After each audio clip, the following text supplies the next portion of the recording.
Alright, what's going on guys, it's your boy Zilchi and welcome back to another solo leveling Arise video. In today's video we're going to be talking about if you should summon for this man Goto Ryuji or if you should skip him. Is this a bait banner or is he something that you need right now? We're going to be taking a look at all that in this video, so be sure to hit that like button, comment, share, and subscribe if you are new to the channel and you do enjoy and find this video helpful. We're going to hop right into this. So right off the bat, I'm just going to tell you guys right now, I do not think you need to summon for him, and that's because one, if you have Wu right now, he's perfectly fine and perfectly capable of completing the Workshop of Brilliant Light.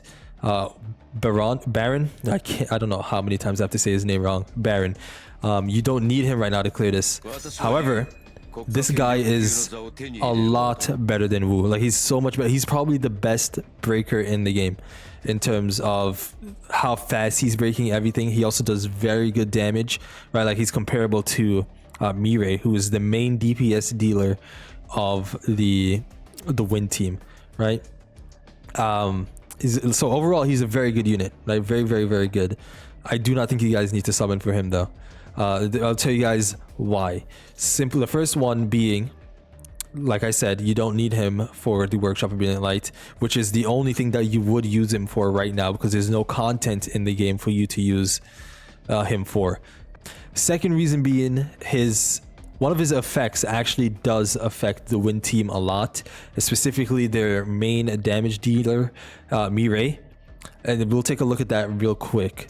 Go to the skill section. His first slot right here, his Arrogance skill, increases critical hit damage by 20%. The user's basic skill damage increases by 20%. This is very good, right? This top part of it, the Arrogance skill, is very good. If you go down to the bottom part, the user's skill mana consumption increases by 33%.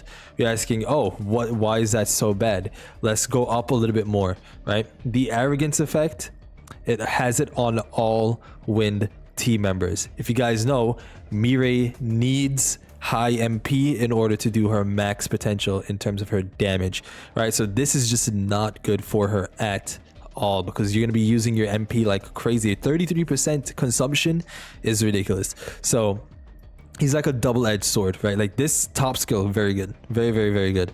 But then you get down to the 33% mana consumption and you're just like, why is Mirai not doing as much as she usually does, right? And that's exactly why. It's because she's using too much MP too fast. She needs to maintain that MP so she can continue to do her big damage that she normally does. I think this guy is a very good unit. He does very good damage. I think he's the best breaker in the game. I think his styles are very flashy, his animation is very good, all that stuff. But I still don't think you guys need to summon for him right now.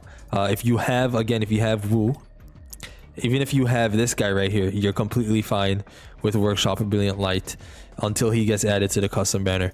Because I do think the only thing that you can use him for is the Workshop of Brilliant Light. And I do think the next Workshop of Brilliant Light that's coming out is going to be Wind and Water, or Wind and something else, but definitely Wind.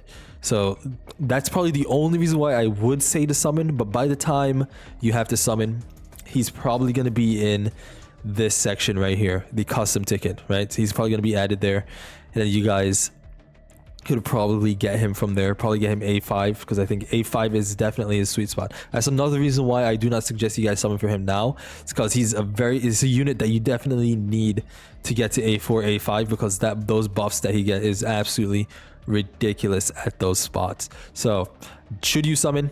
Answer is no. Is he a bait unit? I don't think so, because again, I do think he's going to be needed for the Workshop of Brilliant Light that is coming up in the future, but currently I just don't think you need him at all. I A10'd him pretty quickly, I'm not gonna lie. I think I put how do we see the rate? A draw history. I pulled 2 here. I think I got pretty lucky. I think I did get pretty lucky, I'm not gonna lie. Alright guys, I've noticed that I've said I'm not gonna lie a lot in these videos. Someone did point that out earlier. I'm very sorry. I think it's just in my vocabulary when I record these videos. I do notice it a lot now when I'm saying it, and now, even just now, fighting the urge to say I'm not gonna lie is tough. It's actually tough. But yeah, you can see the summons here are pretty good, nothing too crazy, but I pulled him twice in one as well. Where's that? I got one back to back too. which is ridiculous. Well, where is it? I'm trying to find the very first one here. Did we already skip it? There it is. Goto Ryuji, Goto Ryuji.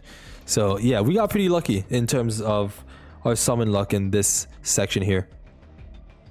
But overall, I'm happy I have him A10 because I'll be prepared for the content that is coming out. But I don't regret it at all. I think he's very good. I think he's going to be very useful.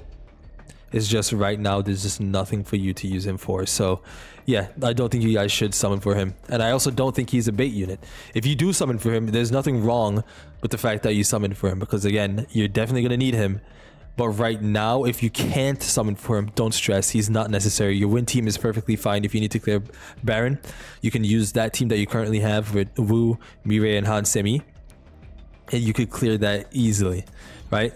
Now, when it comes to Sung Jinu's wind weapon, I'm not 100% sure yet. We don't know anything about it. When that comes out, I will be making a video on that. I'll also make a video on if you need to summon for that to make your other wind weapons better, like the dagger and the Demon King longsword. But until that happens, we're just going to be using the dagger with the plum flower sword, which again, I do still need to make a video on. So if you guys want to see a video on that, let me know, and I will get that out as quickly as possible. And I will also make a video on the job change quest. It was pretty easy. It is not hard at all. This, if you guys need a video on how to level up faster and how to get to 200,000 total power faster, let me know. I'll probably get that video out as well. I will make a video on this as well, the mana power shield, because this is a brand new blessing stone, which is pretty interesting. I'm gonna have to take a look at that. And we're also going to be taking a look at the newer versions of the fusion system down here, right here. Right, so you can now fuse these. If you don't have it gold, you can use these and hopefully get a chance to get this going into to get this gold version, legendary version. So yeah, if you guys did enjoy this video, please be sure to hit that like button. Again, let me know if you guys did summon. Let me know how many tickets it took you guys to summon for him. Also, let me know if you are planning to skip this unit or the next unit that's coming out, which is going to be the water unit from the main section over here. Where is she? Siorin, I think her name is, right? It's our lovely receptionist right here. Here she is. Let me know if you guys are going to summon for her. She's probably going to be, yeah, I think she is going to be water unit. So this is why I'm thinking the next one is going to be wind and water, is because these two units are coming out like a little bit before the next Workshop of Midnight Light, which is in April, I'm pretty sure. So yeah, again guys, if you guys did enjoy the video, please be sure to hit the like button, comment, share, and subscribe if you did find it useful. And I'll see you guys in the next one. Peace.